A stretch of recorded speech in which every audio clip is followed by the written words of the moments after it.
This episode contains discussions of violence, organized crime, trauma, childhood injury, corruption, religious guilt, and vigilantism. Listener discretion is advised.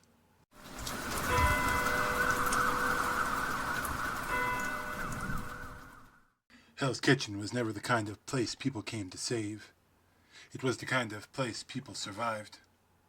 A neighborhood buried beneath taller buildings and richer promises, where broken streetlights flickered over alleyways filled with blood, debt, and desperation. Cops learned quickly which doors not to knock on. Landlords learned how much suffering people could endure before they finally broke. And ordinary people learned the most important rule of all: keep your head down and hope the violence passes over you. New York always had shadows, not the kind tourists photograph from rooftops or see reflected in skyscraper glass, but the kind that lives underneath the city itself. Shadows built from its corruption, fear, greed, and silence. In places like Hell's Kitchen, those shadows became power. Men like Wilson Fisk did not build empires through strength alone. They built them through fear, through influence, through understanding something most people never wanted to admit. When the system fails long enough, people stop expecting to be saved at all. For years, nobody came. The violence kept spreading.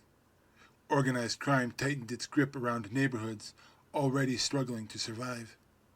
And the city continued pretending it could contain the damage.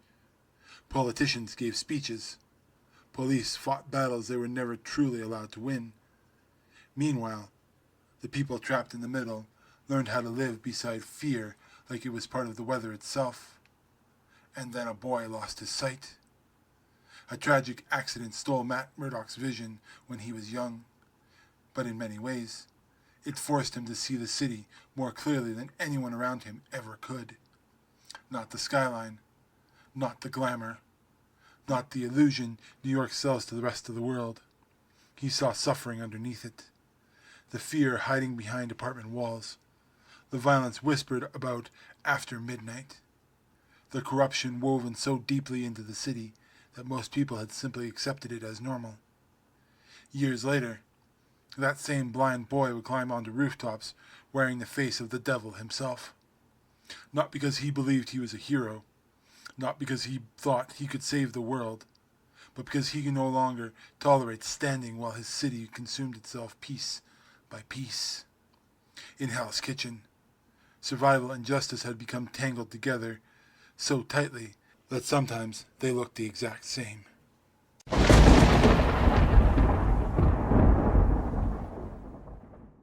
Because this city does not create heroes, it creates survivors.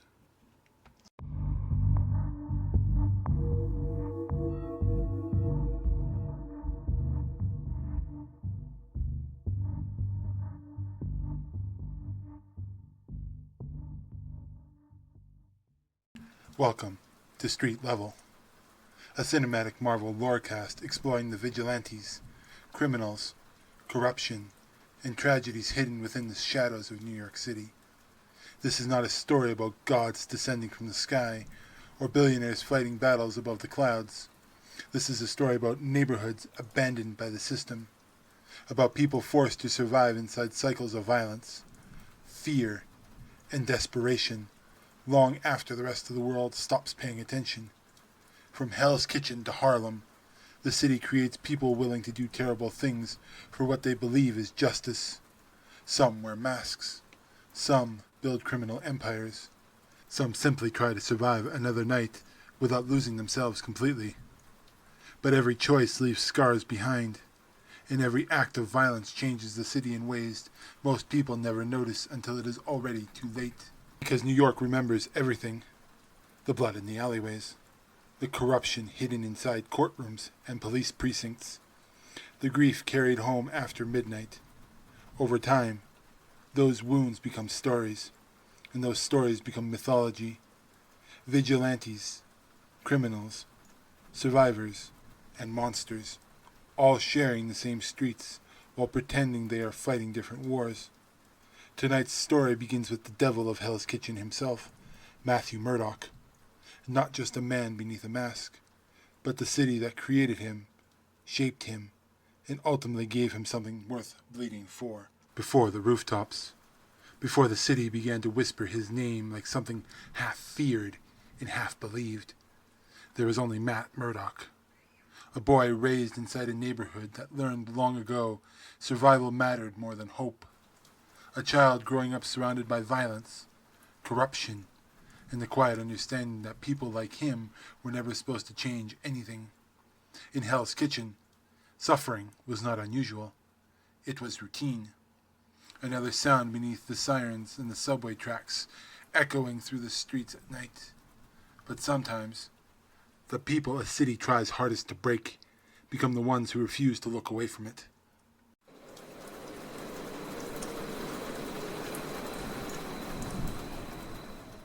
Before he became the devil of Hell's Kitchen, Matt Murdock was a simple boy growing up inside a neighborhood most people only noticed when something terrible happened.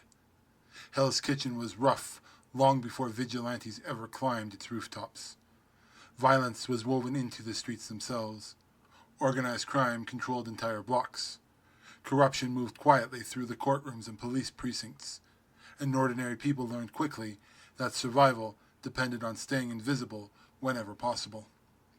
Matt grew up surrounded by that reality, but he also grew up with something many people around him had already lost.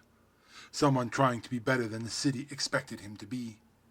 His father, Jack Murdock, was a boxer barely holding his life together. Fighting was never glamorous for men like Jack. It was survival, a way to pay rent, buy food, and keep moving through a city that chewed people apart faster than they could rebuild themselves. Every bruise, every loss, every crooked deal hanging around the edges of the ring became another reminder that New York rewarded desperation far more often than dignity. But to Matt, his father represented something different. Jack was flawed, exhausted, and hacked by circumstances he could never fully escape. Yet he still tried to teach his son that there was a line a person should not cross, no matter how difficult life became. In a neighborhood where compromise and corruption infected nearly everything, that lesson mattered more than either of them probably realized at the time. Then came the accident that changed Matt's life forever. Trying to save a blind man from an oncoming truck, young Matt was struck by hazardous chemicals that robbed him of his sight completely. But in losing one sense, something else awakened. His remaining senses intensified beyond normal human limits, allowing him to experience the world in ways few people could ever comprehend. Heartbeats became lies waiting to be uncovered. Footsteps revealed fear before words ever could. The city itself transforming into a living thing around him. Every sound and vibration painting a picture far clearer than sight alone ever had. But the accident did not magically turn Matt into a hero. If anything, it isolated him further.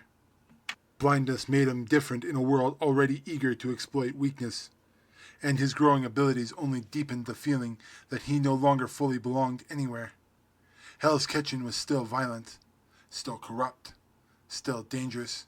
The difference was that now Matt could sense every piece of it constantly surrounding him, every scream in the distance, every fight through apartment walls, every heartbeat racing in fear somewhere out in the dark.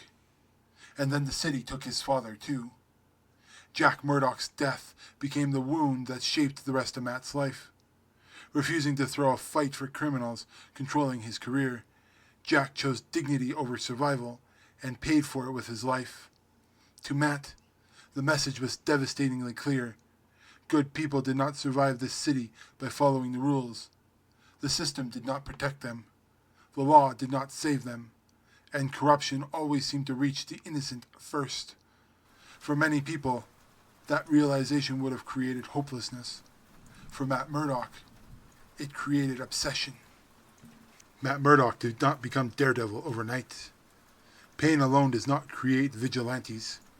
Trauma alone does not turn someone into a symbol, feared by criminals and whispered about across rooftops after midnight. Plenty of people lose family. Plenty of people suffer. Most do not spend their nights bleeding through alleyways trying to drag justice out of a city already drowning in corruption. But Hell's Kitchen was not simply a place Matt lived. It was the thing shaping him every single day. Every gang-controlled street corner, every crooked politician pretending the violence was contained, every terrified witness too afraid to testify, every criminal empire growing stronger while ordinary people learned to survive by staying silent. Over time, the city stopped feeling like a collection of neighborhoods and started feeling like a wound no one knew how to close. And eventually, Matt Murdock stopped asking whether the system could save Hell's Kitchen. He started asking whether anyone else was willing to.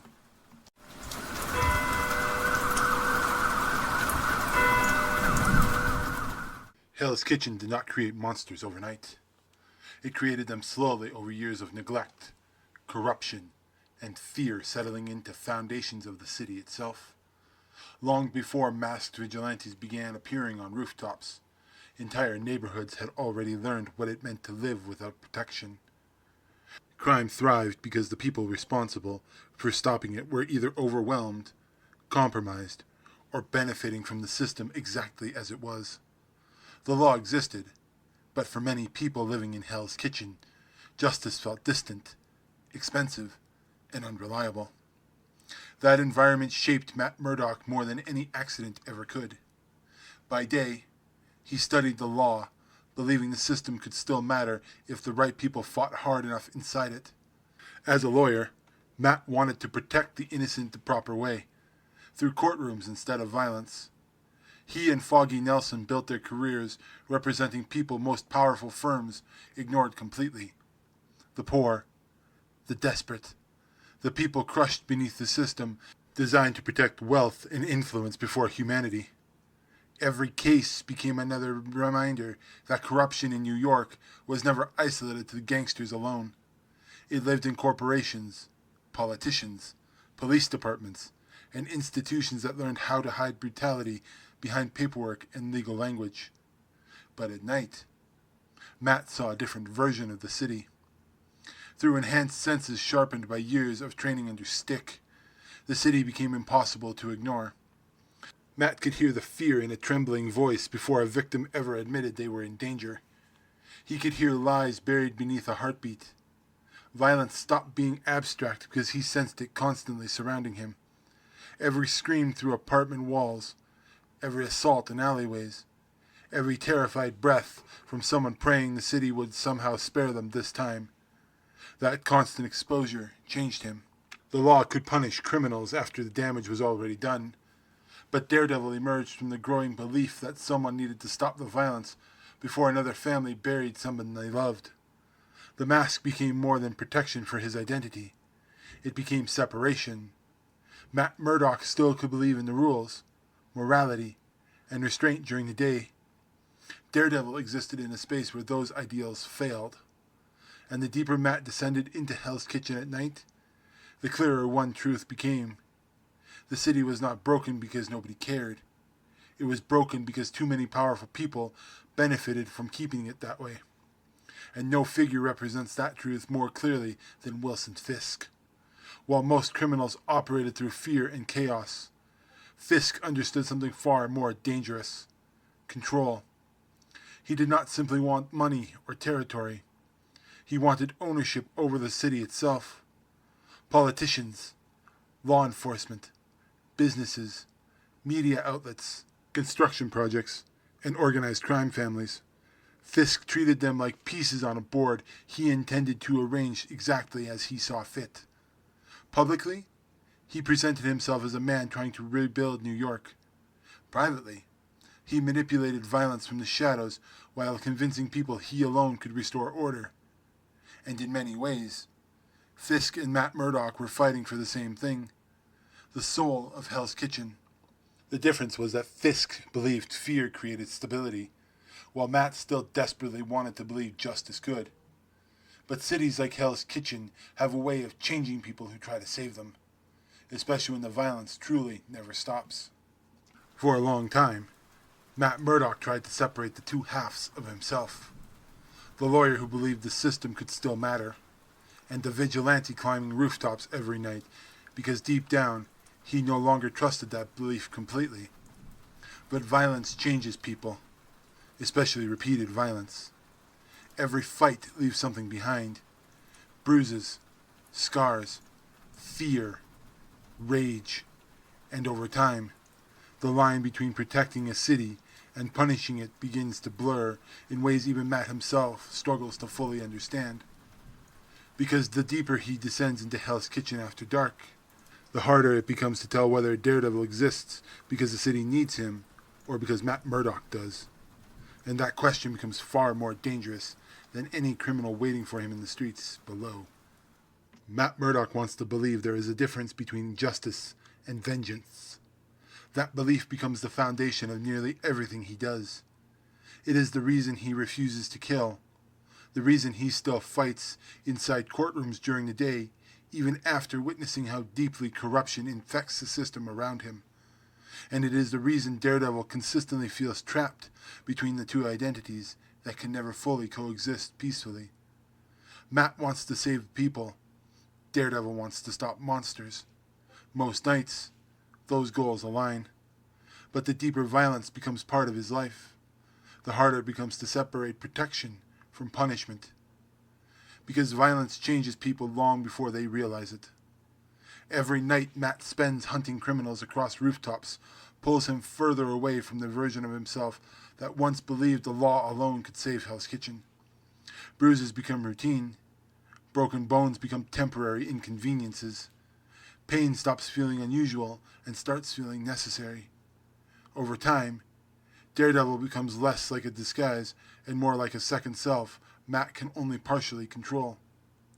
The mask allows him to unleash anger, fear, and frustration in ways Matt Murdock never could openly admit during the day hours. And beneath it all lives the guilt. Not ordinary guilt, but the kind shaped by religion, grief, and constant exposure to suffering. Matt's Catholic faith influences nearly every decision he makes, creating a constant internal war between compassion and violence. He believes in mercy. He believes in redemption. But every time he steps into another hallway fight or drags another criminal into the shadows, he risks becoming the very thing he claims to stand against. That contradiction haunts him constantly. Daredevil terrifies criminals because he moves through Hell's Kitchen like something supernatural. Yet Matt spends much of his life terrified of what that violence is slowly turning him into. And that fear becomes even more complicated when Frank Castle enters his life. Because Frank represents the version of vigilantism Matt refuses to become. Where Daredevil draws lines, Frank erases them entirely. The Punisher does not believe violence is a tragic necessity. He believes violence is clarity. Criminals hurt innocent people. Therefore, criminals should die before they hurt anyone else again. Simple, direct, final. And for Matt, that philosophy is horrifying, not only because it is brutal, but because part of him understands why people find it convincing. That is what makes their conflict so powerful. Frank forces Matt to confront the possibility that Daredevil may simply be a more controlled version of the same rage. Both men were shaped by trauma. Both lost family to violence. Both believe the system fails ordinary people every single day. The difference is that Matt still desperately wants to believe morality matters, even when the city gives him every reason to stop believing entirely. And sometimes, Hell's Kitchen pushes him dangerously close to the edge. There are moments through Matt's life where exhaustion, grief, and rage begin overwhelming the ideals he built around his identity. The violence becomes personal.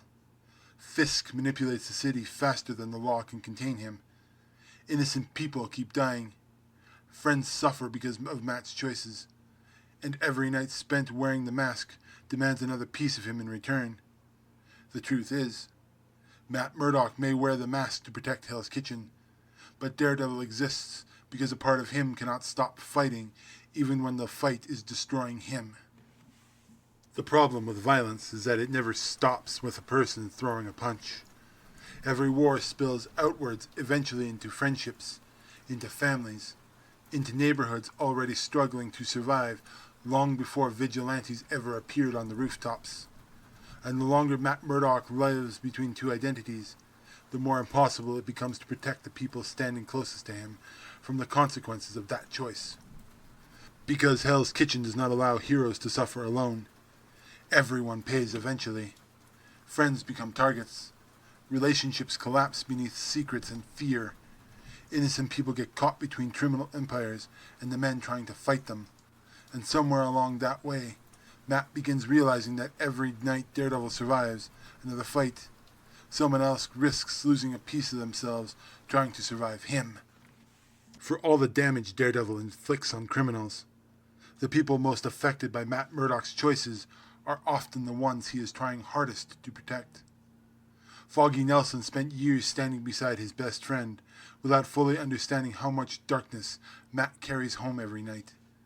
Their friendship survives because of loyalty, but it suffers because of Matt's life becomes built around secrecy, half-truths, and disappearances he cannot properly explain. Every promise Matt makes eventually collides with the reality Daredevil will always come first whenever Hell's Kitchen erupts into violence again. Foggy believes in Matt Murdock the lawyer, the man who once wanted to change the system through justice and compassion. Watching Daredevil slowly consume larger parts of Matt's life become painful because Foggy realizes the city is turning his friend into someone constantly at war with himself. Karen Page suffers differently. Where Matt hides behind control and guilt, Karen lives with fear and emotional exhaustion that never fully leaves her. The deeper she becomes involved in uncovering corruption surrounding Fisk, organized crime, and the violence spreading through Hell's Kitchen, the more danger follows her everywhere she goes. Friends die. Trust becomes fragile. Safety stops feeling permanent. Karen wants the truth to matter. But in New York, the truth often paints targets on the backs of people brave enough to uncover it. Her relationship with Matt becomes trapped beneath the secrets neither of them knows how to confront honestly. She sees the humanity inside him, but she also sees the destruction surrounding Daredevil's life growing larger every year. And then there's Elektra. Elektra represents the future Matt fears most because she understands the violent side of him better than anyone ever could. Around her, Matt no longer has to pretend the darkness inside him does not exist. Their connection is passionate, destructive, and deeply unhealthy because it is built upon shared violence and emotional instability. Elektra does not pull Matt away from Daredevil. She pulls him farther towards the part of himself capable of enjoying that chaos. Together, they become dangerous not simply because of their abilities, but because they validate impulses each of them should probably fear more than they do. Even ordinary people through Hell's Kitchen pay the prices for these wars. Every gang conflict leaves bodies behind. Every criminal empire Fisk manipulates spreads fear through the neighborhoods already struggling to survive. Innocent people lose homes, businesses, family members, and any remaining belief that someone will protect them before violence reaches their doorstep too. Vigilantes may fight for the city, but they also escalate the battles happening inside it. The war for Hell's Kitchen creates collateral damage constantly. Many of the people suffering most will never know the names of the men deciding those fights from the rooftops after dark. That is the tragedy sitting at the center of Matt Murdock's life. The more he sacrifices himself trying to save Hell's Kitchen, the more pain spreads outward into the lives of the people closest to him. Daredevil protects the city, but he also isolates Matt further every year. Relationships fracture, trust erodes, the mask consumes time, emotion, and identity until the line between Matt Murdock and Daredevil becomes almost impossible to separate cleanly anymore. Because eventually, a person cannot spend every night at war without bringing pieces of that war home with them. Matt Murdock wants to believe Daredevil exists to protect Hell's Kitchen, and maybe that part is true. The city is safer because men like Wilson Fisk are challenged instead of allowed to rule unchecked from the shadows. Innocent people survive because someone was willing to stand between them and the violence consuming entire neighborhoods. Criminals fear the dark because they know something is waiting for them there now, in a city where corruption spreads faster than justice. Daredevil becomes proof that someone is still willing to fight back. But the deeper truth is far more complicated than that. Because Matt Murdock does not simply fight for Hell's Kitchen. He needs it. The violence, the guilt, the suffering, the endless war against corruption. It gives shape to the pain he has carried since childhood. Every rooftop chase, every broken bone, every brutal fight inside dark hallways allows Matt to transform grief into purpose. Daredevil becomes the only place where all the anger and fear and helplessness inside him finally has a direction. And that raises a dangerous question. If Hell's Kitchen were ever truly saved, would Matt Murdock even know who he is without the fight? Because after years of violence, sacrifice, and guilt, the mask no longer feels separate from the man wearing it. Matt wants justice, but part of him has become addicted to the war itself.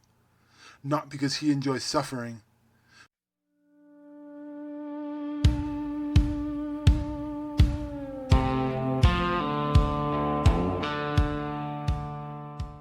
but because fighting gives meaning to wounds that never fully healed in the first place.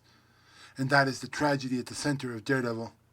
Not that Matt Murdock became a vigilante, but that the city created someone who could never stop fully being one. New York will continue moving long after tonight. The rain will keep falling across Hell's Kitchen's rooftops. Police sirens will disappear into the distance. Criminal empires will rise, collapse, and rebuild themselves again somewhere beneath the skyline. And out there in the dark, people will keep searching for someone willing to stand between them and the fear waiting outside their doors. And maybe that's why stories like Daredevil endure. Because beneath the masks, the violence, and the mythology, there is someone painfully human about a person trying to protect a city that keeps breaking him in return. And maybe the real question is not whether Hell's Kitchen deserves Daredevil.